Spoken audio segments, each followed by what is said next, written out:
କାଲି ସେଇ ମୃତ୍ୟୁର କଥା କହୁଥିଲି। ଏଇ ଯୋଉ ମୃତ୍ୟୁ ରହସ୍ୟ, କେମିତି ମଣିଷ ଗୋଟେ ଏଇ ଆମ ସ୍ଥୂଳ ଶରୀର ଗଲା ପରେ ମୃତ୍ୟୁ ଯାହାକୁ ଆମେ କହୁଛନ୍ତି, ତା ପରେ ଯେ ଗୋଟେ ଜୀବନ ଅଛି, ଆଉ ଜୀବନର କେବେ ମୃତ୍ୟୁ ନାହିଁ। ଯୋଉ କଥା ତାକୁ ଟିକେ ସମରାଇଜ କରିଦଉଛି ଫାଷ୍ଟ, ଯୋଉଟା କାଲି କହିଥିଲି। ଏ, ଠାକୁରଙ୍କର ଯୋଉ ଆଲୋଚନା ପ୍ରସଙ୍ଗର ପ୍ରଥମ, ପଞ୍ଚମ, ଦ୍ୱାଦଶ ଖଣ୍ଡରେ ଏଇ ଜୀବାତ୍ମା ଆଉ ତାର ଗତି, ଏହା ବିଷୟରେ ପୁଙ୍ଖାନୁପୁଙ୍ଖ ଆଲୋଚନା କରିଛନ୍ତି। ତାପରେ ବ୍ରହ୍ମବିଦ ମାନଙ୍କର ଯୋଉ ବହି, ନର୍ମାଲି ଆମ ସତ୍ସଙ୍ଗୀ ମାନେ ସମସ୍ତେ ଫଲୋ କରନ୍ତି ସେ ବହିକି। ସେ ବ୍ରହ୍ମ ବିଦ୍ୟା ପ୍ରଶ୍ନୋତ୍ତରୀ ହଉ କିମ୍ବା ଶୈଳବାଳା ପ୍ରଧାନଙ୍କର ସେ ଯୋଉ ବ୍ରହ୍ମ ବିଦ୍ୟା ହଉ, ସେଥିରେ ମଧ୍ୟ ଯାହା ଏଇ ଜୀବାତ୍ମାର ଗତି, ମୃତ୍ୟୁ ପରର ଯୋଉ ଜୀବନ, ମୃତ୍ୟୁ ପରେ ମାନେ ଆକ୍ଚୁଆଲି ଜୀବନର ତ ମୃତ୍ୟୁ ନାହିଁ, ଯୋଉ ସ୍ଥୂଳ ଶରୀରର ମୃତ୍ୟୁ ହଉଛି, ଗୋଟେ ଜୀବନରୁ ଆଉ ଗୋଟେ ଜୀବନରୁ ଯୋଉ ଯାତ୍ରା, ତା ବିଷୟରେ ବହୁଳ ଭାବରେ ବର୍ଣ୍ଣନା କରାଯାଇଛି। ତ ଆମ ମାନଙ୍କର ସାଧନାର ଯୋଉ ଅଷ୍ଟାଦଶ ସ୍ତର ରହିଛି, ତା ଭିତରୁ ପ୍ରଥମ ଯୋଉ 7ଟି ସ୍ତର, ସବୁ ସ୍ତରରେ ଆମର ଯୋଉ 3ଟା ଲୋକ ଅଛି, ଯୋଉ ମାନେ ଯୋଉ ଭୂ ଭୁବ, ଯୋଉ ଭୂ ଲୋକରେ ଆମେ ବାସ କରୁଛନ୍ତି। ଭୁବ ମାନେ ଯୋଉଟା ଭାବ ଲୋକ ବା କାମ ଲୋକ, ତାପରେ କାରଣ ଲୋକ, ତାପରେ ରହିଛି ସ୍ୱର୍ଗ ଲୋକ, ତାପରେ ରହିଛି ତପ ଲୋକ, ତାପରେ ଅଲଖ ଅଗମ, ତାପରେ ଶେଷରେ ଅଷ୍ଟାଦଶ ସ୍ତର, ଯୋଉ ସ୍ତରରୁ ପରମ ପିତା ନିଜେ ଆସିଛନ୍ତି। ଆମର ଗୁରୁ ପରିବାରର ଆଚାର୍ଯ୍ୟ ଦେବ ମଧ୍ୟ ସେଇ ସ୍ତରରୁ ଆସିଛନ୍ତି। ବଡଦା ବି ସେଇ ସ୍ତରରୁ ଆସିଥିଲେ, ଯାହା ଠାକୁରଙ୍କ ଶ୍ରୀମୁଖ ନିଃସୃତର କଥା। ତେଣୁ ସବୁ ଇଏ ଦୟାଲ ଦେଶ ସେଟା, ତେଣୁ ସେପଟକୁ ଆମେ ଯିବାନି, ତା ବିଷୟରେ ଆଲୋଚନା ବି ନାହିଁ ଆମ ମାନଙ୍କର, ଯାହା ପୁରାଣ ପୃଷ୍ଠାରେ ଆଉ ଏଇ ବ୍ରହ୍ମବିଦ ମାନେ ବର୍ଣ୍ଣନା କରିଛନ୍ତି। କିନ୍ତୁ ଆମେ ନର୍ମାଲି ଯୋଉ ଶ୍ରେଣୀର ଆତ୍ମା ବା ଆମ ମାନଙ୍କର ଜୀବନର ଯାହା ଗତି, ଏଥିରେ ଆମେ ନର୍ମାଲି 3ଟା ସ୍ତରରେ ଲିମିଟେଡ ଥାନ୍ତି। ଆମେ ଜନ୍ମ ସେତେବେଳେ ହେଲେ, ଆମ ଜୀବାତ୍ମା ଟା ଯେତେବେଳେ ଶରୀର ଧରିଲା, ସେ ଶରୀର ଟାକୁ ଆମେ ଏଇ ପଞ୍ଚମହାଭୂତରୁ କଲେକ୍ସନ କରିକି ଆଣିଥିଲେ। ସେ ପୁଣି ଶରୀର ଟା ଯେତେବେଳେ ପଞ୍ଚଭୂତରେ ବିଲୀନ ହେଲା, ଶରୀରର ଯେତେବେଳେ ମୃତ୍ୟୁ ହେଲା, ତା ଏଇ ଶରୀର ଟାକୁ ଏଇ ପଞ୍ଚମହାଭୂତରୁ ଆଣିଥିଲେ। ଏଇଠି ହିଁ ତାକୁ ସିଏ ଶରୀର ମୋକ୍ଷ ପ୍ରାପ୍ତ କରିବ, ସେ ପୋଡା ହଉ ବା ପୋତା ହଉ, ଯେମିତି ହଉ। ତେବେ ଏଇ ଶରୀର ଆମର ଯୋଉ ସ୍ଥୂଳ ଶରୀରରେ, ମୁଁ କହିଥିଲି କାଲି 3ଟା ଶରୀର ଅଛି। ଗୋଟେ ହେଲା ସ୍ଥୂଳ ଶରୀର, ଭାବ ବା କାମ ଶରୀର, ଆଉ ଗୋଟେ ହେଲା ସୂକ୍ଷ୍ମ ବା କାରଣ ଶରୀର। ସ୍ଥୂଳ ଶରୀରର ମୃତ୍ୟୁ ହେଲା, କାମ ଶରୀର ନେଇକି ଜୀବାତ୍ମା ବା ଜୀବନ ଟା କାମ ଲୋକରେ ପ୍ରବେଶ କଲା। ଆଉ ମୃତ୍ୟୁ ସମୟରେ ଯୋଉ କହିଥିଲେ ଜୀବନର ସମସ୍ତ କରିଥିବା କର୍ମ, କାରଣ ଠାକୁର କହିଛନ୍ତି ସେଟା ଟିଭି ରିଲ ଆଉ ଗୋଟେ ସିନେମା ଭଳିଆ ଜଷ୍ଟ ମୃତ୍ୟୁର ପୂର୍ବରୁ ଭାସି ଉଠେ, ଯେ ଯିଏ ଯେମିତି ପ୍ରକାର ମୃତ୍ୟୁ ହଉ, କାହିଁକି ନା ଏଇ ଜନ୍ମରେ କରିବୁରେ ଯାହା ଉନ୍ନତି ବା ଅବନତି, ସେଇ କର୍ମ ତୋର ସ୍ଥିର କରିବ ପର ଜନ୍ମର ଗତି। ମୁଁ ଏଇ ଜନ୍ମରେ ଯାହା ଉନ୍ନତି ଆଉ ଅବନତି କରିଛି, ଏଇଟା ଆମର ସ୍ଥିର କରୁଛି ପର ଜନ୍ମର ଗତିକୁ। କିନ୍ତୁ ଆମର ଯୋଉ ଲୌକିକ ବିଜ୍ଞାନ ଏଇ ଜାଗାରେ ଏପର୍ଯ୍ୟନ୍ତ ପହଞ୍ଚି ପାରି ନାହିଁ। ସ୍ଥୂଳ ଶରୀର ମୃତ୍ୟୁ ପରେ ବିଜ୍ଞାନ ପାଖରେ ଆଉ କିଛି ନାହିଁ।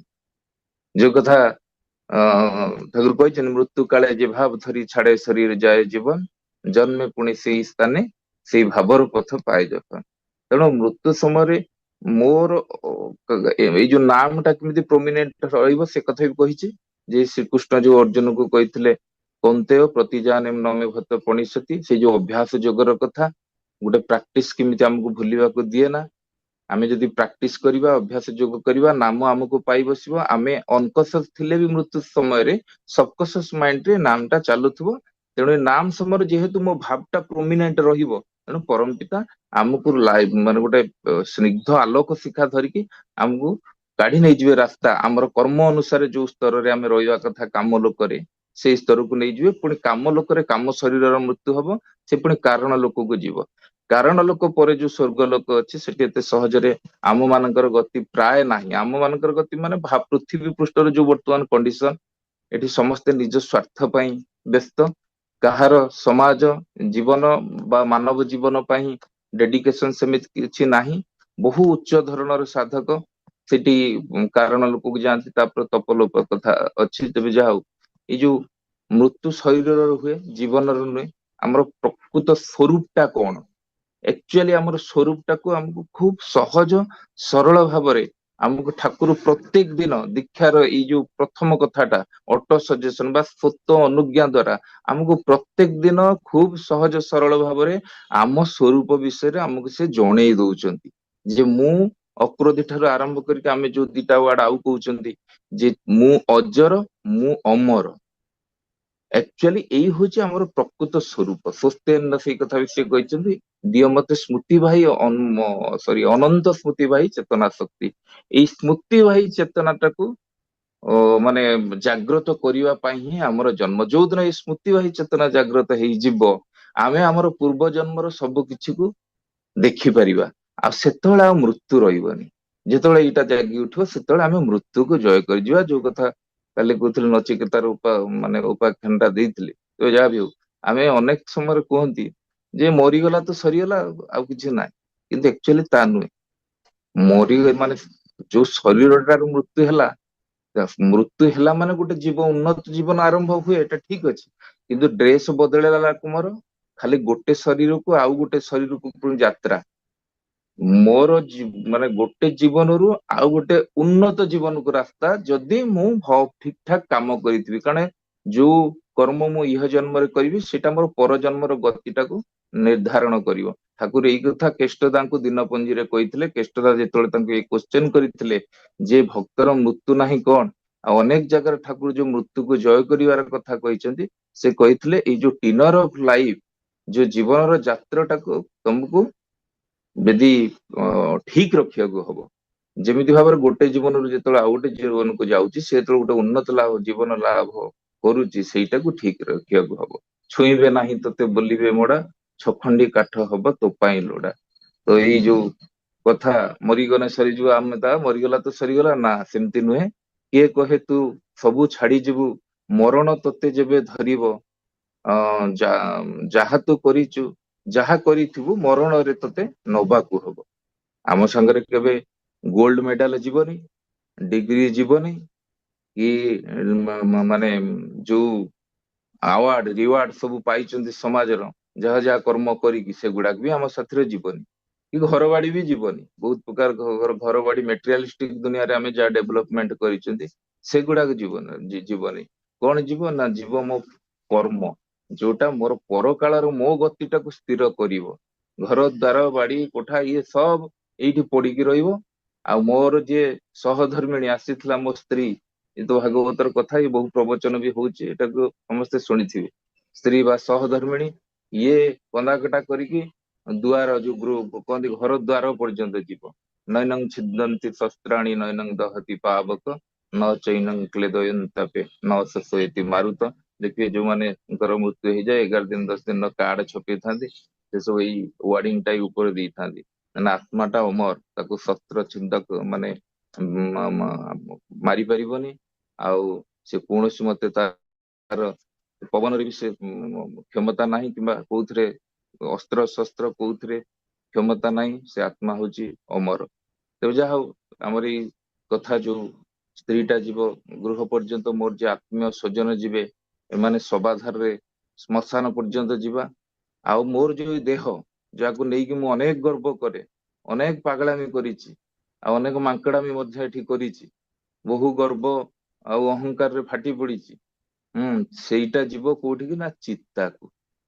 କେବଳ ଯାହା ମୁଁ କର୍ମ କରିଥିବି, ସେଇଟା ହିଁ ଯିବ ମୋ ସାଥିରେ। ଆଉ ତିନିଟା ଜିନିଷକୁ ଇଏ ଆତ୍ମା ଛାଡି ପାରେ ନା, ସେଟାକୁ ବି ସେ ନେଇକି ଯାଏ। ସେଟା ହଉଛି ମନ, ବୁଦ୍ଧି ଓ ଅହଙ୍କାର। ଏଇ ତିନିଟାକୁ ସେ ଛାଡି ପାରେ ନା, ଏଟାକୁ ସେ ନେଇକି ଯିବ। କିନ୍ତୁ ଚିନ୍ତାର ବିଷୟ ହଉଛି, ଏଇ ଜୀବନର ମୂଲ୍ୟବୋଧ, ଏଇ ଜୀବନର ଉଦ୍ଦେଶ୍ୟକୁ ଆମେ ମାନେ ଜାଣିପାରନ୍ତି ନାହିଁ। ତେଣୁ ଯେନ ତେନ ବୃତ୍ତି ପ୍ରବୃତ୍ତି ଭିତରେ ହିଁ ଜୀବନଟାକୁ ବିତେଇ ଦିଅନ୍ତି।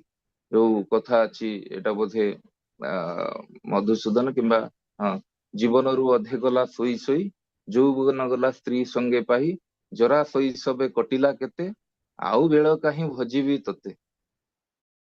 ହଁ, ଭକ୍ତ କବି ମଧୁସୂଦନଙ୍କ ଭାଷା ଏଟା, ଯୋଉଟା ବାଲ୍ୟକାଳୁ ଧର୍ମ ଧନ ମୁଁ ସଞ୍ଚିବି, ଏ ଜୀବନ ଅନିଶ୍ଚିନ୍ତ, କେଜାଣି କାହାର ମୃତ୍ୟୁ କାଳ ଆସି ହୋଇଯିବ ଉପସ୍ଥିତ। ମଣିଷ କରିଥିବା ଏଇ ଜନ୍ମର କର୍ମ, ତାର ସମ୍ପୂର୍ଣ୍ଣ ଚିନ୍ତାଧାରାର ଯୋଉ କ୍ରିୟାକଳାପ ସେ କରୁଛି, ସେ ସେଇ ଯୋଉ କାମ ଶରୀରଟା ନେଇକି ଯାଉଛି, ତା ଭିତରେ ତାର ଛାପଟା ଛାଡିକି ଯାଉଛି। ତ ମଣିଷର ସୁକର୍ମଟା ହିଁ, ଯୋଉ କଥା ଏକ ଏବ ସୁହୁ ଧର୍ମ ନିଧର୍ମେ ତ ଯଜାତିତେ, ଏକ ଏବ ସୁହୁ ଧର୍ମ ନିଧର୍ମେ ତ ଯଜାତିତେ। ଗୋଟିଏ ମାତ୍ର ସୁହୃଦ ମାନେ ବନ୍ଧୁ ହେଉଛି ଧର୍ମ, ଯୋଉଟା କି ମାନେ ଯୋଉ ମହାସମର ଯୋଉ ମୃତ୍ୟୁ ସମୟରେ ମଣିଷ ସାଙ୍ଗରେ ଯାଏ, ଆଉ କିଛି ଯିବନି। ଯୋଉ କଥା କହିଲେ ଗୋଲ୍ଡ ମେଡାଲ, ମୁଁ ନୋବେଲ ଆୱାର୍ଡ ପାଇଥିଲେ ବି ସେ ମୋ ସାଙ୍ଗରେ ଯିବନି। ମାନ ଯଶ ପ୍ରତିପତ୍ତି ଷ୍ଟାଟସ କିଛି ଯାଉନି। କେବଳ ତାର ଏଇ ସୁକର୍ମଟା ନିର୍ଦ୍ଧାରଣ କରୁଛି ମୋ ପର ଜନ୍ମରେ କେମିତି କେଉଁଠି ମୁଁ ଜନ୍ମ ଗ୍ରହଣ କରିବି। ଏଇ ଭାବରେ ମତେ 5 ରୁ 50 ବର୍ଷ କାମ ଲୋକରେ କାଳାତିପାତ କରେ। କାମ ଲୋକର ମଧ୍ୟ ତାର ମୃତ୍ୟୁ ହୁଏ, କାମ ଶରୀରଟାର ମୃତ୍ୟୁ ହୁଏ। ତେଣୁ ଆମ ମାନଙ୍କର ଯୋଉ ପାପ ପୁଣ୍ୟର ହିସାବ ଏଇଟା ପ୍ରତ୍ୟେକ ଦିନ ହୁଏ। ଆମେ ମାନେ ଯେତେବେଳେ ଡିପ୍ ସ୍ଲିପ ରେ ଯାଉଛନ୍ତି, ମାତ୍ର 5 ମିନିଟ ପାଇଁ ଦେଖିବେ ଆକ୍ଚୁଆଲି ନିଦ୍ରାଟା ହୁଏ ନା। ନିଦ୍ରା କେତେବେଳେ ହୁଏ, ନିଦ୍ରା ହେଲେ ବି ଗୋଟେ ମଶା ଯଦି ବସିଛି ହାତ ତା କାମ କରିଦେଇଥିବ। ତେଣୁ ନିଦ୍ରା ଯେତେବେଳେ ହବ ସେତେବେଳେ ସମ୍ପୂର୍ଣ୍ଣ ମଣିଷଟା ଏ ଦେହ ଛାଡି ଯାଇଥିବ। ଭଗବାନଙ୍କର ଯୋଉ କୁହାଯାଏ ଗୋଟେ ଗୋଲ୍ଡେନ ବୁକ୍ ଅଛି, ଏଇ ଗୋଲ୍ଡେନ ବୁକ୍ ଏତେ ବଡ ଯେ ପ୍ରତିଦିନ ଗ୍ରହ ନକ୍ଷତ୍ରରେ ଥିବା ଅସଂଖ୍ୟ ଜୀବ ଜଗତର କର୍ମଫଳ ଗୁଡାକ ସେଇ ଗୋଲ୍ଡେନ ବୁକ୍ ରେ ରେକର୍ଡିଂ ହଉଛି। ଭଲ କର୍ମ ଖରାପ କର୍ମ ସବୁ କିଛି ରେକର୍ଡ କଲା ପରେ ଆତ୍ମା ପୁଣି ଥରେ ଫେରିଆସେ। ସେ ପ୍ରତ୍ୟେକ ଦିନ ଏଇ ଗୋଲ୍ଡେନ ବୁକ୍ କୁ ଯାଏ ତାର ସବୁ ରେକର୍ଡିଂ କରିବା ପାଇଁ। ମାତ୍ର କିଛି ସେକେଣ୍ଡ ପାଇଁ ବା କିଛି ମିନିଟ ପାଇଁ ସେ ଯାଇଥାଏ, ଯାହା ପୁରାଣ ବର୍ଣ୍ଣିତ ଏବଂ ଠାକୁର ବି ତାକୁ ସାଇଟ୍ କରିଛନ୍ତି ଏବଂ ବ୍ରହ୍ମବିତ ମାନେ ବି ତାକୁ ବ୍ୟାଖ୍ୟା କରିଛନ୍ତି। ଏ ଦିଟା ଭିତରେ ଫରକ ଏତିକି ଯେ ଏଇ ଯୋଉ ଶୋଇଥିବା ବେଳେ ଯୋଉ ମୃତ୍ୟୁ ଆଉ ସ୍ଥୂଳ ଶରୀରର ମୃତ୍ୟୁ ଭିତରେ ଫରକ ଏତିକି ଯେ ମୃତ୍ୟୁ ପରେ ଆତ୍ମାଟା ସ୍ଥୂଳ ଶରୀର ସାରିକି ଯେତେବେଳେ ଯାଉଛି ସେ ଆଉ ଫେରିକି ଆସୁନି। କିନ୍ତୁ ଶୋଇଥିବା ବେଳେ ସେ ଯେତେବେଳେ ଯାଉଛି ରେକର୍ଡିଂ ଟା କରିବାକୁ, ସେଠି କିନ୍ତୁ ସେ ଫେରିକି ଆସୁଛି। ଏଇଟା ହଉଛି ପରମ ପିତାଙ୍କ ମେକାନାଇଜିମ। ୟା ଭିତରେ ଆଜି ବି ବହୁତ ଗବେଷଣା ସାପେକ୍ଷ, ଆଉ ତାକୁ ବହୁତ ମାନେ ଆଧ୍ୟାତ୍ମିକବାଦୀ ବୈଜ୍ଞାନିକ ଏମାନେ ସବୁ ଗବେଷଣା କରୁଛନ୍ତି ୟା ଉପରେ। ତ ମୃତ୍ୟୁରେ ଚେତନା ଶକ୍ତି ଟା ଆଉ ଫେରି ଆସେ ନା, କିନ୍ତୁ ଶୋଇଥିଲା ବେଳେ ଚେତନା ଶକ୍ତିଟା ମୃତବତ ଶରୀର ପଡିଥିଲେ ବି ଆତ୍ମା ଯାଇକି ପୁଣି ଫେରି ଆସେ। ତେଣୁ ୟା କାଲକୁଲେସନ ହୁଏ କର୍ମ ଫଳର। ପୁଣି ଆମ ମାନଙ୍କର କଣ ହୁଏ ନା ସଞ୍ଚିତ କର୍ମ ଫଳ ମଧ୍ୟ ଅଛି। ମାନେ ହଜାର ହଜାର ଜନ୍ମ ଧରିକି ବିତେଇକି ଆମେ ଆସିଛନ୍ତି, ସେ ଜନ୍ମର କର୍ମ ଫଳ ବି ଆମେ ଆସିଛୁ ମାନେ ଭୋଗିବାକୁ ପଡିବ। ସେଠି ମଧ୍ୟ ଆମେ ପାପ ପୁଣ୍ୟ କରିଛନ୍ତି, ସେଇ ଅନୁସାରେ ଏ ଜନ୍ମରେ ଆମେ ଜନ୍ମ ନେଇଛନ୍ତି। ତେଣୁ ଆମେ ଯୋଉଟାକୁ ପ୍ରାରବ୍ଧ ବା ଭାଗ୍ୟ ବୋଲି କହୁଛନ୍ତି। ଆପଣ ଦେଖିବେ ନଫର ଘୋଷର ମୃତ୍ୟୁ ହେଇଛି, ତ ସେଇ ଯୋଉ ନଫର ଘୋଷ ଯେତେବେଳେ ମୃତ୍ୟୁ ଯେତେବେଳେ ହେଇଛି, ସେତେବେଳେ ଜନ୍ମ ହେଲା ଯୋଉଠି ଠାକୁର କହିଛନ୍ତି ହେଇ ନଫରା ଜନ୍ମ ହେଲା। ତାପରେ ସେ ଗୋଟେ ଗୋପାଳ ଘରେ ଜନ୍ମ ହେଇଛି। ସେ ଆସିଥିଲା, ସେ ମୂଳରୁ ଜନ୍ମରୁ ହିଁ ଆଦୌ ଏଇ ଯୋଉ ଆମିଷ ଖାଏ ନା। କାହିଁକି ନା ତାର କ୍ଷୀର ଖାଇବାର ଗୋଟେ ଲାଷ୍ଟ ବେଳକୁ ଠାକୁରଙ୍କୁ ପଚରା ହେଇଛି ଏ କଥା, ଠାକୁର ନଫର ଘୋଷ ଆପଣଙ୍କ ସହିତ ଥିଲା, ଏତେ କର୍ମ କରିଥିଲା, ସେ କଣ ଲାଷ୍ଟ ବେଳକୁ ଗୋଟେ ଏଇ ଜନ୍ମ ପାଇଲା ସେଇ ଜାଗାରେ? ତ ଠାକୁର କହିଛନ୍ତି ହଁ, ସେ ସମୟରେ ତାର ବହୁତ ଇଚ୍ଛା ଥିଲା। କାରଣ କହିଛନ୍ତି ନା ମୃତ୍ୟୁ କାଳେ ଯେ ଭାବ ଧରି ଛାଡେ ଶରୀର ଯାଏ ଜୀବନ, ଜନ୍ମେ ପୁଣି ସେଇ ସ୍ଥାନେ ସେ ଭାବେର ପଥ ପାଏ ଯୋଗ। ତ ମୃତ୍ୟୁ କାଳରେ ଯୋଉ ଭାବ, ସେ ଭାବଟା ତାର କିନ୍ତୁ ପ୍ରୋମିନେଟ ଥିଲା, ଟିକେ କ୍ଷୀର ଖାଇବାର ଭାବଟା। ତାପରେ ଗୋଟେ ମା ତାକୁ ଯେତେବେଳେ ନେଇକି ଆସିଛି, ଠାକୁର ତାକୁ ଦେଖିକି କହିଛନ୍ତି ହେଇ ଦେଖ ନଫରା ଆସିଛି। ତ କହିବାର ଉଦ୍ଦେଶ୍ୟ ଅଛି, ତାକୁ ମା ଟାକୁ କହିଛନ୍ତି ଇଏ କହିଲେ ସିଏ ଆମିଷ କିଛି ଖାଉନି, ତାକୁ ମନା କରିଛନ୍ତି ତାକୁ ଆମିଷ ଦବୁ ନାହିଁ। ତାକୁ ଉପଯୁକ୍ତ ତାର ବୟସ ହେଲେ ତାଙ୍କୁ ଗୁରୁଙ୍କ ପାଖରୁ ଦୀକ୍ଷା ଦବୁ। ତ ଏମିତି ଅନେକ ଜନ୍ମର କାହାଣୀ ଆମେ ଚୈତନ୍ୟ ଦେବଙ୍କର ଯୋଉ ଆମର ଅଦ୍ୱୈତ ଙ୍କର ବଂଶଧର ବୋଲିକି ଆମେ ସତୀଶ ଚନ୍ଦ୍ର ଗୋସ୍ୱାମୀ, ସିଏ ବି ମଧ୍ୟ ଧରା ପଡିଛନ୍ତି। ୟା ଉପରେ ଅ ସତୀଶ ଘୋଷ ବୋଲିକି ଜଣେ ଥିଲେ ଜାଣିଥିବେ, ସିଏ ବି ଏଇ ଯୋଉ କ୍ଷୀର ବେପାର କରୁଥିଲେ। ଏତେ ମାତ୍ରାରେ ଠାକୁରଙ୍କ ପ୍ରତି ଆସକ୍ତ ଥିଲେ ଯେ ଠାକୁରଙ୍କ ବିରୁଦ୍ଧରେ ଯଦି କେହି ବି ଜଣେ କହିଦିଏ କିଛି, ସେ ସହ୍ୟ କରିପାରୁନଥିଲେ। ସେ ଏମିତି ତାଙ୍କ ବାପାଙ୍କୁ ବି କହିଦେଲେ ମୋ ଠାକୁରଙ୍କ ନିନ୍ଦା ଗୁରୁ ନିନ୍ଦା ମୁଁ ସହିପାରିବିନି। ତାଙ୍କ ବାପା ଥରେ ଫଟୋ ଫଟୋ ଧରି ଫୋପାଡି ଦେଇଥିଲେ, କାହିଁକି ନା ସେ କ୍ଷୀର ନେଇକି ଯାଇଥିଲେ, କା ସାଙ୍ଗରେ ବାଟରେ କିଏ ଠାକୁରଙ୍କୁ କଣ କହିଦେଲା, ତା ସାଙ୍ଗରେ ପାଟି ମୁଣ୍ଡ କରିକି ସେ କ୍ଷୀର ଫୋପାଡି ଦେଇକି ପଳେଇ ଆସିଥିଲେ।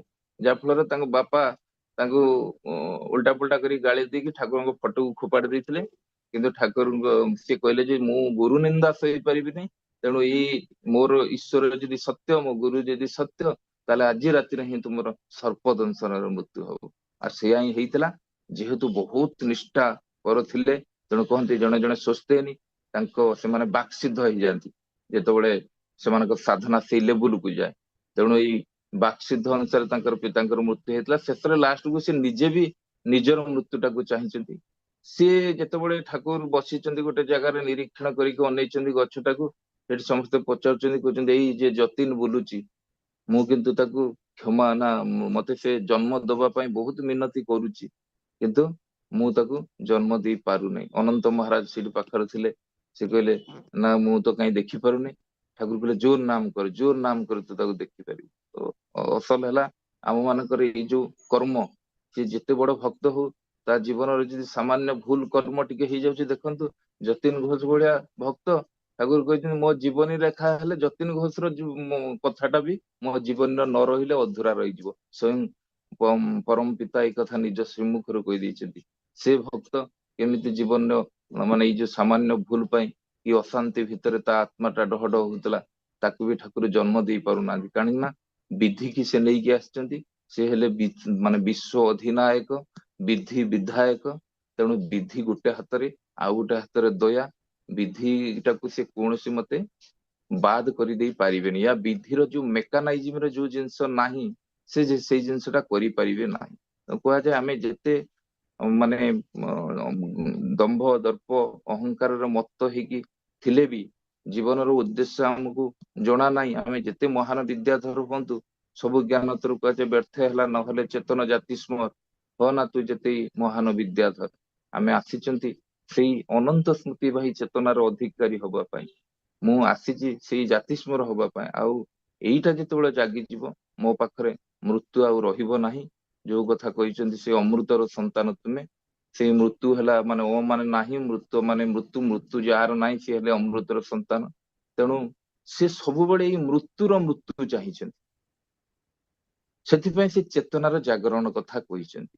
ଆଉ ଯଦି ଚେତନାର କ୍ରମାଗତିଟାକୁ ବଜେଇ ରଖାଯାଏ, ମଣିଷ ତାର ପୂର୍ବ ଜନ୍ମକୁ ଦେଖିପାରେ, ତେଣୁ ସେତେବେଳେ ମୃତ୍ୟୁ ଆଉ ମୃତ୍ୟୁ ହେଇକି ରହିବନି। ଯେମିତି ସୂର୍ଯ୍ୟ କେବେ ଅନ୍ଧକାରକୁ ଦେଖି ନାହିଁ, କାହିଁକି ନା ସେ ନିଜେ ହଉଛି ଗୋଟେ ଆଲୋକ ପିଣ୍ଡ। ଠିକ ସେଇଭଳିଆ ଏ ଜୀବନ କେବେ ବି ମୃତ୍ୟୁକୁ ଦେଖି ନାହିଁ। ଗୋଟେ ବିରାଟ ଗଛରୁ କିଛି ପତ୍ର ପଡିଗଲେ ପୁରା ଗଛଟାର ମୃତ୍ୟୁ ହୁଏ ନା, ଠିକ ସେଇଭଳିଆ ମଣିଷର ଏଇ ଯୋଉ ଅଖଣ୍ଡ ଜୀବନ ଦର୍ଶନ ବି ଗୋଟେ ବହି ଅଛି। ଏଟା ଲେଖା ଠାକୁରଙ୍କର ଲେଖା ନୁହେଁ, ମନେ ହୁଏ ସତ୍ସଙ୍ଗ ପବ୍ଲିସିଂ ହାଉସ ର ନୁହେଁ, ଏଟା ବାହାରେ କୋଉଠି ଅଛି। ଏଇ ଅଖଣ୍ଡ ଜୀବନ ଦର୍ଶନ ବିଷୟରେ ଦର୍ଶନ ଭିତରେ ବି ଅନେକ କଥା ଜୀବନ ବିଷୟରେ ଲେଖା ହେଇଛି। ଏଇ ଅଖଣ୍ଡ ଜୀବନ ଦର୍ଶନ ଭିତରେ ବହୁବାର ମଣିଷ ଜନ୍ମ ମୃତ୍ୟୁକୁ ସାମ୍ନା କରିଛି। ସେଦିନ ଲୀଳା ପୁରୁଷୋତ୍ତମ ଶ୍ରୀକୃଷ୍ଣ ସେଇ କଥା କହିଥିଲେ ତାକୁ, ଯେ ବହୁନିମେ ବ୍ୟତୀତାନି ଜନ୍ମାନି ତବ ଚାର୍ଜୁନ। ତୋର ବହୁ ଜନ୍ମ ଯାଇଛି, ମୋର ବହୁ ଜନ୍ମ ଯାଇଛି, କିନ୍ତୁ ସେଗୁଡାକୁ ତୋର ମନେ ନାହିଁ, ମୋର କିନ୍ତୁ ମନେ ଅଛି।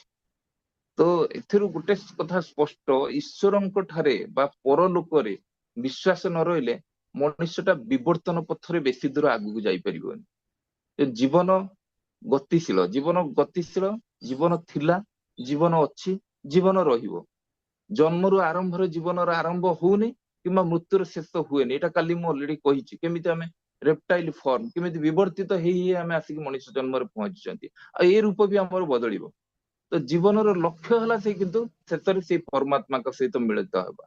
ଉପନିଷଦର ଯୋଉ କଥା କୁହାଯାଇଛି ଯେ ଯୋଉମାନେ ନିଜକୁ ଏଇ ଯୋଉ ନଲେଜଟା ଆଣିବା, ଏଇ ଯୋଉ ନିଜକୁ ଚିହ୍ନିବା, ଏଇ ଯୋଉ ଆତ୍ମୋପଲବ୍ଧି, ଏଇ ଯୋଉ ଆତ୍ମଜ୍ଞାନ, ଏଇଟା ଯଦି ନହେଲା, ଯେ ପର୍ଯ୍ୟନ୍ତ ନ ହେଇଛି ଆମେ ସେମିତି ଆସୁଥିବା ଯାଉଥିବା। ଜୀବନର ଏଇ ଯୋଉ ଜନ୍ମ ମୃତ୍ୟୁର ଚକ୍ର ବିହରୁ ଆମେ କେବେ ଖସି ଯାଇପାରିବା ନାହିଁ।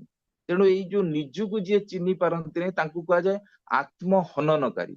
ହନନ ମାନେ ଯୋଉ ହତ୍ୟା, ଯୋଉଟା କହନ୍ତି ଆତ୍ମହତ୍ୟାକାରୀ। ଏଠି ସୁଇସାଇଡ ର କଥା କୁହାଯାଉନି, ମାନେ ନିଜକୁ ଯିଏ ବୁଝିପାରିନି, ଜାଣିପାରିନି, ମାନେ ଆତ୍ମାଟାକୁ ଚିହ୍ନି ପାରିନି, ଆତ୍ମହନନକାରୀ। ଏମାନେ ବାରମ୍ବାର ଏଇ ଜନ୍ମ ମୃତ୍ୟୁ ଚକ୍ରରେ ଇଏ ଘୁରୁଥାନ୍ତି। ଆମେ ଯୋଉ ସତ୍ସଙ୍ଗର ଯୋଉ ଆମର ଚିହ୍ନିତ ଯୋଉ ଫଳକ ଅଛି, ଯୋଉ ସିମ୍ବଲଟା, ଦଦାତୁ ଜୀବନ ବୃଦ୍ଧି ନିରନ୍ତରମ୍ ସ୍ମୃତି ଚିଜ୍ଜୁତେ, ଅର୍ଥାତ ମତେ ନିରନ୍ତର ଜୀବନ ବୃଦ୍ଧି ସ୍ମୃତିବାହୀ ଚେତନା ଦିଅନ୍ତୁ, ଏଇଟା ଲେଖାଯାଇଛି। ଆଉ ଏଇ ହଉଛି ଅସଲ ଜୀବନର ଆମର ଉଦ୍ଦେଶ୍ୟ। ବିବେକାନନ୍ଦ ସେ କଥା କହିଥିଲେ। ଯେତେବେଳେ ଦେଖିବେ ମୃତ୍ୟୁ ପରର ଜୀବନ, ବିବେକାନନ୍ଦଙ୍କର ଗୋଟେ ଛୋଟ ବହି ଅଛି, ସେଥିରେ ବି ସେ ସେଇ କଥା କହିଛନ୍ତି। ତୁମର ସ୍ମୃତିବାହୀ ଚେତନାଟା ଯେତେବେଳେ ଜାଗି ଉଠିବ, ତୁମେ ଯେତେବେଳେ ଜାଣିପାରିବ ଜଗତଟା ଗୋଟେ ସ୍ୱପ୍ନ ମାତ୍ର, ପୁଣି ଜଗତଟା ଗୋଟେ ବିରାଟ ରଙ୍ଗଭୂମି, ଆମେ ମାନେ ରଙ୍ଗ ମାଫିକି ଏଠି ବିଭିନ୍ନ ପ୍ରକାର ଅଭିନୟ କରୁଛନ୍ତି, ସେତେବେଳେ ଆଉ ଆସକ୍ତି ନଥିବ। ଅନାସକ୍ତିର ଭାବଟା ତୁମ ଭିତରେ ପ୍ରବଳରୁ ପ୍ରବଳ ହେଇଥିବ। ତୁମେ ଇଏ ମୋ ପୁଅ, ଇଏ ମୋ ଭାଇ, ଇଏ ମୋ ସ୍ତ୍ରୀ, ଏଇ ଯୋଉ ଭିତରେ, ଏଇ ଯୋଉ ଆସକ୍ତି ଭିତରେ, ଏଇ ଯୋଉ ବନ୍ଧନ ଭିତରେ, ଠାକୁର ତ କହିଛନ୍ତି କୌଣସି ପ୍ରକାର ବନ୍ଧନରେ ତମେ ଆବଦ୍ଧ ରୁହ ନା, ଏକମାତ୍ର ପରମ ପିତାଙ୍କ ସଂସ୍କାର ଛଡା ଆଉ ସବୁ କିଛି ହଉଛି ବନ୍ଧନ। ଆଉ କୌଣସି ବନ୍ଧନରେ ତମେ ମାନେ ଆସକ୍ତ ହେଇକି ରୁହ ନା। ସେତେବେଳେ ବିବେକାନନ୍ଦ କହିଲେ ଯୋଉ ଅନାସକ୍ତିର ଭାବ, ଏଇ ଯୋଉ ଆସକ୍ତି ନଥିବ, ବନ୍ଧନରେ ଆଉ ତୁମେ ରହିବନି, ସେ ଭାବଟା ତୁମ ଭିତରେ ପ୍ରବଳ ହେଇ ଉଠିବ। ତୁମେ ଯେତେବେଳେ ଏଇ ନାମ ଧ୍ୟାନ କରିବ, ସେତେବେଳେ ତୁମେ ସ୍ପଷ୍ଟ ଦେଖିପାରିବ କେତେ ଲକ୍ଷ ଥର ତୁମର ମାତା ପିତା, ପୁଅ ଝିଅ, ସ୍ୱାମୀ ସ୍ତ୍ରୀ, ବନ୍ଧୁ, ଐଶ୍ୱର୍ଯ୍ୟ ଯୋଉଟାକୁ ନେଇକି ଆମେ ଗର୍ବ କରୁଛନ୍ତି ବହୁତ, ଆଉ ଯୋଉ ମାନେ ଶକ୍ତି କି ନେଇକି ବି ଆମେ କେତେ ବାର ଏଇଠି କାଳକ୍ଷେପଣ କରିଛନ୍ତି, ତା ତୁମେ ଚିନ୍ତା ବି କରିପାରିବନି। ଆଉ ଏସବୁ କେତେ ଥର ହେଇକି କେତେ ଥର ବିତି ଯାଇଛି, କେତେ ଥର ତୁମେ ସଂସାରର ତରଙ୍ଗର ଉଚ୍ଚ ଶିଖରକୁ ଉଠିଛ, ପୁଣି କେତେ ଥର ନୈରାଶ୍ୟର ଗଭୀର ଗହରରେ ନିମଜ୍ଜିତ ହେଇଛ। ମାନେ ଅନେକ ବାର ମୁଁ ଯୋଉ କାଲି କଥା କହୁଥିଲି, ଜଣେ ପ୍ରତିଲୋମ ବିବାହ କଲେ 30 ଜନ୍ମ ପଛକୁ ପଳଉଛି। 30 ଜନ୍ମ ମାନେ ଚିନ୍ତା କରନ୍ତୁ, ଗୋଟେ ଏଭରେଜ ସ୍ପାନ୍ ଲାଇଫ ଯଦି ଆମେ 70 ବର୍ଷ ଧରିବା ଆଜିକା ଡେଟ ରେ, ତାହେଲେ 70-2100 ବର୍ଷ ହେଇଗଲା ତାର ଇଏ। ଆଉ କାମ ସାଙ୍ଗେ ସାଙ୍ଗେ ତ ଯାଇକି ସାଙ୍ଗେ ସାଙ୍ଗେ ଜନ୍ମ ହଉନି, କାମ ଲୋକରେ ତାକୁ 5 ରୁ 50 ବର୍ଷ ଯାହା ବି ହେଲେ ତାକୁ ବିତେଇବାକୁ ପଡିବ। ତ ଏମିତି କରି ଯଦି 50 ଆଉ ସେ 30 କି ଇଏ କରିବେ, ସିଏ 1500 ହେଇଗଲା, ତାହେଲେ ଟୋଟାଲ 3200 ବର୍ଷ ତାର ଆତ୍ମିକ ଉନ୍ନତି ପଛେଇ ଯାଉଛି।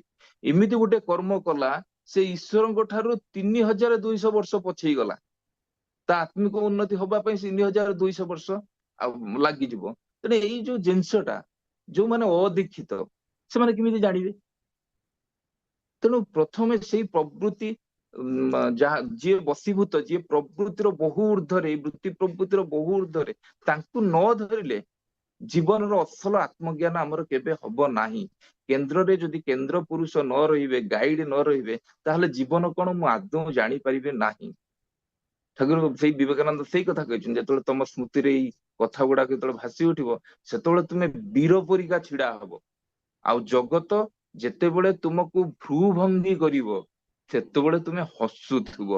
ସେତେବେଳେ ତୁମେ ବୀର ଭଳି ଛିଡା ହେଇକି କହିପାରିବ, ହେ ମୃତ୍ୟୁ, ମୁଁ ତୁମକୁ ଖାତିର କରେ ନା, ତୁମେ ମତେ କଣ ଭୟ ଦେଖେଇବ। ଯେତେବେଳେ ତୁମେ ଜାଣିପାରିବ ଯେ ତୁମେ ମୃତ୍ୟୁ ଠାରୁ ବି ବଳିଆ, ସେତେବେଳେ ହିଁ ତୁମେ ମୃତ୍ୟୁଟାକୁ ଜୟ କରିପାରିବ। ଯୋଉ କଥା ଠାକୁର କହିଥିଲେ, ମରନା ମାରନା ବାରଠୁ ମୃତ୍ୟୁକୁ ଅବଲୁପ୍ତ କରା। ଆଉ ୟା ବିଷୟରେ ପ୍ରାକ୍ଟିକାଲି ଠାକୁର ଯେତେବେଳେ ପାବନା ସତ୍ସଙ୍ଗରେ ଥିଲେ, ସେ କର୍ମୀ ମାନଙ୍କ ଭିତରେ ବହୁଳ ଭାବରେ ଦେଖିବେ ସବୁ ଆଲୋଚନା ହେଇଛି ୟା ଉପରେ। ଅଧ୍ୟୟନ, ଅଧ୍ୟାପନା, ଗବେଷଣା, ଏଇ କାମ ବି ହେଇଛି। ଆଶ୍ରମର ଯୋଉ ବିଶ୍ୱବିଜ୍ଞାନ କେନ୍ଦ୍ର ଥିଲା ଗବେଷଣାଗାରରେ, ଏଠି ଜାତିସ୍ମର ମାନଙ୍କ ବିଷୟରେ ଗବେଷଣାର ପ୍ରଥମ ଦାୟିତ୍ୱ ଦିଆଯାଇଥିଲା ଏଇ ଯୋଉ ଆମର କଣ ତାଙ୍କ ନାଁ ଥିଲେ, ଯେ ଟ୍ରେନ ଆକ୍ସିଡେଣ୍ଟ ରେ ଚାଲିଗଲେ, ଗୋପାଳ ଦା, ଶ୍ୟାମାଚରଣ ମୁଖାର୍ଜୀ। ଶ୍ୟାମାଚରଣ ମୁଖାର୍ଜୀ ଯିଏ ଥିଲେ ଗୋପାଳ ଦା, ତାଙ୍କୁ ଏ ଦାୟିତ୍ୱଟା ଦିଆଯାଇଥିଲା। ବିଭିନ୍ନ ଆଧୁନିକ ବିଜ୍ଞାନ ଗବେଷଣା କରିକି ସେ ମୃତ୍ୟୁ ଉପରେ ଏଇ ଯୋଉ କାରଣ ଶରୀର, ଯୋଉ ଏକ୍ଟୋପ୍ଲାଜମିକ ବଡି ବା ସତ୍ତା ବିଷୟରେ ବହୁତ ଗୁରୁତ୍ୱପୂର୍ଣ୍ଣ ତଥ୍ୟ ପାଇଥିଲେ। କିନ୍ତୁ ଅଳ୍ପ ବୟସରେ ଯେହେତୁ ତାଙ୍କର ଡେଥ ହେଇଗଲା, ଏଇ ଗବେଷଣା ଆଉ ପୂର୍ଣ୍ଣାଙ୍ଗ ହେଇପାରିଲା ନାହିଁ, ଆଗକୁ ବଢି ପାରିଲା ନାହିଁ। ପରେ ଏଇ ଦାୟିତ୍ୱଟା ସେ ସୁଶୀଲ ଚନ୍ଦ୍ର ବସୁଙ୍କୁ ଦେଇଥିଲେ। ଏଇ ଯୋଉ ଜାତିସ୍ମର କଥା ବୋଲିକି ସେ ଜାତିସ୍ମର ମାନଙ୍କର ସନ୍ଧାନ କରିଥିଲେ, ୟା ବିଷୟରେ ଯୋଉ ଗୋଟେ ବହି ବି ଲେଖିଛନ୍ତି। ତ ଠାକୁରଙ୍କୁ ପ୍ରଶ୍ନ କରାଯାଇଛି, ଯେତେବେଳେ ଠାକୁର ତାଙ୍କର ଅବତରଣର କଥା କୃଷ୍ଣଦାଙ୍କୁ କହୁଥିଲେ, କେମିତି ଗ୍ରହ ନକ୍ଷତ୍ର ସୂର୍ଯ୍ୟଙ୍କ ଭିତରେ ଦେଇକି ସେ ଆସିଲେ, ସେଇ ପରମାତ୍ମା ପରମେଶ୍ୱର ଯେତେବେଳେ ଅବତୀର୍ଣ୍ଣ ହଉଛନ୍ତି ସୃଷ୍ଟିର ରହସ୍ୟଟା କଥା ସେ କହିକି ଏଇ କଥା ଠାକୁର କହୁଛନ୍ତି। ଠାକୁର କହୁଛନ୍ତି ଏ ସବୁ ହିଁ ଯେମିତି ମୋରି ଦ୍ଵାରା ତିଆରି, ସବୁ ହିଁ ଯେପରି ମୋରି ଭିତରେ। ଆପଣଙ୍କୁ ଦେଖୁଛି, ମନେ ହଉଛି ନିଜକୁ ନିଜେ ହିଁ ଦେଖିକି ମାନେ ନିଜକୁ ନିଜେ ତିଆରି କରିକି ପାଗଳର ପାଗଳାମି କରୁଛି। ଗୁରୁ ବନ୍ଦନାରେ ଆମେ ସେଇ ପ୍ରାର୍ଥନା କରୁଛନ୍ତି, ମଦାତ୍ମା ସର୍ବଭୂତ ଆତ୍ମା। ଅର୍ଥାତ କଣ, ମୋ ଭିତରେ ଯୋଉ ଆତ୍ମା, ସର୍ବଭୂତରେ ସେଇ ଆତ୍ମା ବିରାଜମାନ କରୁଛି। ଏଇ ଆତ୍ମୋପଲବ୍ଧିଟା ହଉଛି ଜ୍ଞାନ। ଯୋଉମାନଙ୍କର ଏଇ ଆତ୍ମୋପଲବ୍ଧି ହେଇଛି, ତାଙ୍କ ପାଖରେ ଜନ୍ମ ନାହିଁ କି ମୃତ୍ୟୁ ବି ନାହିଁ। ତେଣୁ ଏଇ ଯୋଉ ମୃତ୍ୟୁକୁ ଅବଲୁପ୍ତ କର, ବା ମୃତ୍ୟୁ ଗୋଟେ କ୍ୟୁରେବଲ ଡିଜିଜ, ଆରୋଗ୍ୟ ଜନିତ ରୋଗ, ୟାର ମାନେ ହିଁ ଏଇଆ ବୁଝିବା। ସେଇ ରହସ୍ୟଟାକୁ ଜାଣିବା ଉପରେ ବି ଠାକୁର ବାଣୀ ଦେଲେ, କହିଲେ ଏତେ ସାଇଣ୍ଟିଫିକାଲି ରହସ୍ୟ ଭିତରକୁ ଯିବାର ନାହିଁ। কোথায় এলি, কোথায় যাবি, এসব ভেবে লাভ কি তোর, শ্রেয় চর্যা কর চলে তুই, থাকুক জীবন মত্ত ভোর। ତେଣୁ ଏଇ ଯୋଉ କାମ ଲୋକ, ପୁଣି କାମ ଲୋକ ପରେ ଯୋଉ କଥା କହୁଥିଲେ ସ୍ୱର୍ଗ ଲୋକ ଅଛି, ସାଧାରଣତଃ ଭାବେ ଆମେ ହଉଛନ୍ତି କାମ ଲୋକର ଆତ୍ମା। ଯୋଉମାନେ ଏକନିଷ୍ଠ ସାଧକ, ସାଧୁ, ମହାତ୍ମା, ଋଷି, ସେମାନେ କାମ ଲୋକକୁ ଅତିକ୍ରମ କରିକି ପଳେଇ ଯାଆନ୍ତି ସ୍ୱର୍ଗ ଲୋକକୁ। ସ୍ୱର୍ଗ ଲୋକ ଉପରେ ତପ ଲୋକ ଅଛି, ଅଲୋକ ଅଗମ ଲୋକ ଯୋଉ କଥା କହୁଛି ପୁରାଣରେ, ତ ବହୁତ କଥା ଅଛି। ତ ଏ ପୃଥିବୀର ଯୋଉ କଣ୍ଡିସନ, ଏଠି ଯାହା କ୍ଲାଇମେଟ, ଏଠି ମ୍ୟାକ୍ସିମମ୍ ଆମେ ସବୁ ସେଇ ମ୍ୟାକ୍ସିମମ୍ ସ୍ୱର୍ଗ ଲୋକ ପର୍ଯ୍ୟନ୍ତ ହିଁ ଆମ ମାନଙ୍କର ଗତି। ସ୍ୱର୍ଗ ଲୋକକୁ, ସେ ସ୍ୱର୍ଗ ଲୋକକୁ ବି ଆମର ଗତି ନୁହେଁ, ଆମେ ସବୁ କାମ ଲୋକର ଆତ୍ମା। କାରଣ 1990 ପରେ ଯୋଉଟା କୁହାଯାଇଛି, ସରି 1890 ପରେ କୁହାଯାଇଛି, ଯୋଉଟା ଠାକୁର ବାଣୀ ଦେଇ ଦେଇଛନ୍ତି ସତ୍ୟାନୁସରଣ ପ୍ରଥମେ, ଦି ଡିଜେନେରେସନ ଅଫ ହ୍ୟୁମାନିଟି।